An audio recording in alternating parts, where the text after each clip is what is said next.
పుణ్యభూమి నా దేశం సదా స్మరామి.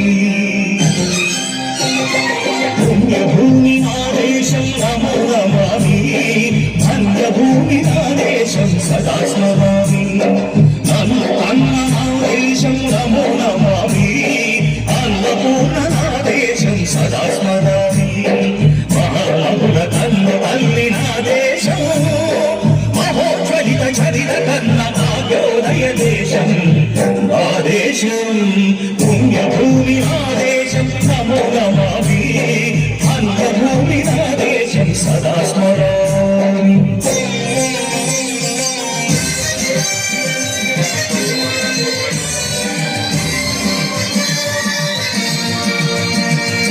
అదిగో ఛత్రపతి ధ్వజమెత్తిన ప్రజాపతి.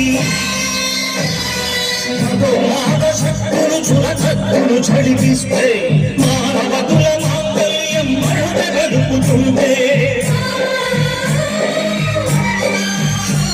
ఆ క్షుద్ర రాజకీయానికి ముఖ్యవేత్తుడై లేచి మాతృభూమి నుదుటిపై నెత్తుడి తిలకం దిద్దిన మహావీరుడు. అఖివీర పాండ్య వంశాంకుర సింహ గర్జన. హరిభయంకరుడు భట్ట బ్రహ్మణ. హరివీర పాండ్య వంశాంకుర సింహ గర్జన. జంతువు కట్టని రక్షిస్తూ నరుకుశమా నీరు పెట్టమా కుటుంబమా కుప్పలుచ్చమా. ఒరే తలముక్క కష్టజీవం ముచ్చినటువంటి వెనుకే నీకు శిస్తు కట్టాలా అని భళభళ సంకళ్ళు తెంచి స్వరాజ్య పోరాటమెంచి. భారత ప్రజలందరికీ 76వ గణతంత్ర దినోత్సవ శుభాకాంక్షలు తెలియజేస్తున్నాను. మరి ఈరోజు యావత్ భారతదేశం గర్వించదగ్గ రోజు.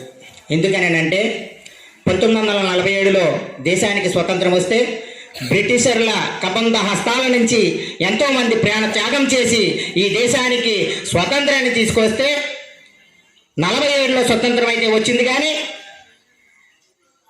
1950 వరకు కూడా నిజంగా పెద్దలు చెప్పినట్టు కాలాలు మన చేతికి రాలేని పరిస్థితి. అలాంటి సందర్భంలో దేశాన్ని పాలించడానికి ఒక మహాగ్రంథం కావాలి, కొన్ని సూత్రాలు కావాలి, మేధావులు కావాలి. అలాంటి సందర్భంలో ఈ భారతదేశంలో ఈ ప్రపంచ దేశాలు గర్వించదగ్గ గొప్ప మహనీయుడు, ఫాదర్ ఆఫ్ ద నేషన్, పరం పూజ్య బోధిసత్వ, భారత రాజ్యాంగ నిర్మాత, ప్రపంచ మేధావి, తాడిత పీడిత పడుగు బలహీన అట్టడు వర్గాల అభ్యున్నతకై అభివృద్ధికై నిత్యం శ్రమించినటువంటి స్త్రీ విమోచకుడు, ఓటు అనే హక్కును మనకు అందించినటువంటి గొప్ప మహనీయుడు, భారతరత్న పూజ్యశ్రీ డాక్టర్ భీమ్రావ్ రామ్జీ అంబేద్కర్ గారు 2 సంవత్సరాల 11 నెలల 18 రోజులు అహర్నిశలు శ్రమించి ఈ భారత రాజ్యాంగాన్ని మనకు సమర్పించినటువంటి గొప్ప మహనీయుడు డాక్టర్ బాబాసాహెబ్ అంబేద్కర్ అని ఈ సందర్భంగా తెలియజేస్తున్నాను. గణతంత్ర దినోత్సవం అంటే ఏంటి మీరు ఎవరో ఒకరు చెప్పాలి, మేము చెప్పడం కాదు. మా ఉపన్యాసాలు ప్రతి సంవత్సరం వింటున్నారు మీరు. ఎంతోమంది పెద్దలు ఈ స్కూల్స్కి రావడం, ఉపన్యాసాలు ఇవ్వడం, వెళ్ళడం జరుగుతుంది. కానీ గణతంత్ర దినోత్సవం అంటే ఏంటో తెలుసా మీకు? గణ అంటే ఏంటి, తంత్ర అంటే ఏంటి తెలుసా మీకు? మీలో ఎవరైనా చెప్పగలరా? లేచి 10th కానీ 9th కానీ 8th కానీ 7th కానీ 6th కానీ ఎవరైనా చెప్పగలరా? ఏమా చెప్పగలరా? మీరు చెప్పాలా లేదా? నేటి బాలలే రేపటి పౌరులు, మీరు చెప్పాలి. గణ అంటే సమూహం, గణ అంటే సమూహం, తంత్ర అంటే సూత్రం రాయడం. గణతంత్ర దినోత్సవం అంటే అందరూ చెప్పాలి. గణతంత్ర దినోత్సవం అంటే సమూహం కోసం సూత్రం రాయడం. అదే నవభారత రాజ్యాంగం. ఆ రాజ్యాంగాన్ని రాయడానికి ఈ భారతదేశానికి స్వతంత్రం వచ్చినప్పుడు ఈ భారతదేశ జనాభా 30 కోట్ల మంది. 30 కోట్ల మందిలో 10 లక్షల మందికి ఒక సభ్యుడిని డ్రాఫ్టింగ్ కమిటీకి ఈ భారత రాజ్యాంగాన్ని రచించడానికి మరి ఈ దేశంలో ఉన్న మహానాయకులు ఎంచుకోవడం జరిగింది. అందులో ఆ డ్రాఫ్టింగ్ కమిటీకి నవ భారత రాజ్యాంగ నిర్మాత ప్రపంచ మేధావి డాక్టర్ బాబాసాహెబ్ అంబేద్కర్ ఆ డ్రాఫ్టింగ్ కమిటీకి చైర్మన్ గా ఎన్నుకోబడ్డారు. డాక్టర్ బాబాసాహెబ్ అంబేద్కర్ పిల్లలను కోల్పోయారు, జీవితాన్ని కోల్పోయారు. ఈ రోజున మనకు ఉన్నటువంటి ఇన్ని విధానాలు ఆ రోజు లేవు.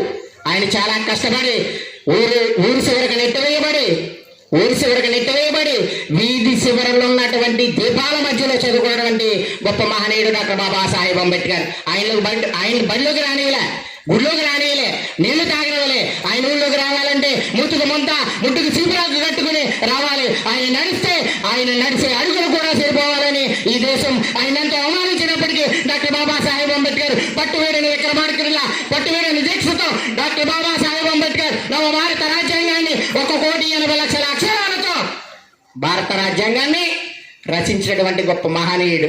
ఆయన ప్రతి ఒక్కరూ కూడా కులం మతం ప్రాంతం అతీతంగా ఆ మహానీయుడిని స్మరించుకుని ఉంటే మన జీవితం ధన్యమవుతుందని సందర్భంగా తెలియజేస్తున్నాను. మీ అందరికీ చెప్తున్నా, ఇప్పుడు ప్రధాన ఉపాధ్యాయులు చెప్పినటువంటి మాటలు మాకు చాలా బాధ కలిగించాయి. మేము ఆనాడు చదువుకుందామంటే మా తల్లిదండ్రులు చదివించలేకపోయారు. ఈ రోజుకి మాకు చదువుకోవాలనిపిస్తుంది. నేను పెద్దగా చదువుకోలేదమ్మా. ఈ స్కూల్లో హై స్కూల్ జీవితంతో ఆపేశాం మేము. మరి మీకు అలాంటి పరిస్థితులు ఉన్నాయి. ఈరోజు మీ తల్లిదండ్రులు, మీ అన్నదమ్ములు నిత్యం కష్టపడి కూలి పని చేసి, లేదా ఏదైనా వ్యాపారం చేసి, ఏదైనా షాపుల్లో చేసుకుని, లేదా ఉద్యోగం చేసి మిమ్మల్ని నిత్యం చదివించి ఉన్నతమైన శిఖరాలను అధిరోహించాలి. మాకు వలె మా పిల్లలు ఇబ్బందులు పడకూడదు. భవిష్యత్తులో విద్య, ఉద్యోగ, ఆర్థిక, రాజకీయ, వ్యాపార, సంక్షేమ రంగాల్లో ముందుకు సాగాలనేసి మిమ్మల్ని అందరినీ కష్టపడి చదివిస్తున్నారు. నిరుత్సాహపడకండి.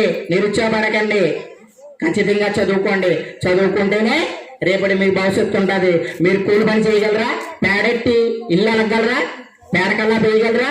చీపుచ్చుకుని ఓడగలరా? చేయగలరా? మీరు అంతానే రేపు అలాంటి పరిస్థితులు మీకు పోవాలని అంటే ఖచ్చితంగా మనకున్న ఏకైక ఆస్తి, ప్రతి ఒక్కరికి ఉన్న ఏకైక ఆస్తి చదువే అనేసి సందర్భంగా తెలియజేస్తున్నాను. ఆ చదువు విషయంలో ఉన్నత విలువలు తెలిసిన వాళ్ళం కాబట్టి మీ అందరికీ చెప్తున్నాం. ఎంతసేపు కూర్చోబెట్టి ఉపన్యాసాలు ఇచ్చి మమ్మల్ని ఇబ్బంది పెడుతున్నారని మీరు అనుకోవద్దు. మా మాటల్లో 100 మాటలు మాట్లాడితే కనీసం 9 మాటలు తీసుకోండి, 10 మాటలు తీసుకోండి. ఖచ్చితంగా మీ జీవితానికి సార్థకత ఉంటుందనేసి సందర్భంగా తెలియజేస్తూ మరొక్కసారి 76వ గణతంత్ర దినోత్సవ శుభాకాంక్షలు తెలియజేస్తూ నేడు డాక్టర్ బి. అంబేద్కర్ కోనసీమ జిల్లా పి. గన్నవరం నియోజకవర్గం ఐనవేలి మండలం విలస గ్రామ జిల్లా పరిషత్ ప్రాథమిక ఉన్నత పాఠశాలలో ప్రధాన ఉపాధ్యాయుల వారి ఆధ్వర్యంలో మరి మేము నాయకులుగా ఇక్కడికి వచ్చి మాట్లాడుతున్నాము అని అంటే మరి మా జన్మం చేసుకున్నటువంటి పూర్వజన్మ సుకృతం అనే సందర్భంగా తెలియజేస్తూ మరి మీరంతా కూడా సార్ ఇప్పుడే చెప్పారు, ప్రతి ఒక్కరు కూడా గ్రామ, మండల, జిల్లా, రాష్ట్ర, జాతీయ స్థాయిలో ఉత్తీర్ణులు అయ్యారనేసి మేము చాలా గర్వించాం. ఎందుకంటే మేము ఈ గ్రామంలో పుట్టిన వాళ్ళమే కాబట్టి. మీరంతా అలాంటి ఉన్నత పొజిషన్లోకి వెళ్ళాలని మనసావాస కర్మణ కోరుకుంటూ మరొక్కసారి 76వ గణతంత్ర దినోత్సవ శుభాకాంక్షలు తెలుస్తున్నాను. ఏం చెప్పాను? గణతంత్ర దినోత్సవం అంటే సమూహం కోసం సూత్రం రాయడం. ఇది గణతంత్ర దినోత్సవానికి అర్థం. అలాంటి గణతంత్ర దినోత్సవం నేడు మనం జరుపుకున్నందుకు చాలా ధన్యులుగా భావిస్తూ పూజలు, గౌరవనీయులు, విజ్ఞానవేత్తలు, దేశభక్తులు, పుర ప్రముఖులు, గ్రామ పెద్దలు, యువతులు, సకల కళాకోదులు, నేటి విద్యార్థులు, రేపటి బాలలు అనేసి సందర్భంగా తెలియజేస్తూ నాకు ఈ అవకాశం ఇచ్చినటువంటి గురువులకి హృదయపూర్వక నమస్కారాలు తెలియజేస్తూ గురు బ్రహ్మ, గురు విష్ణు, గురుదేవో మహేశ్వర, గురు సాక్షాత్ పరబ్రహ్మ, తస్మై శ్రీ గురవే నమః. Thank you.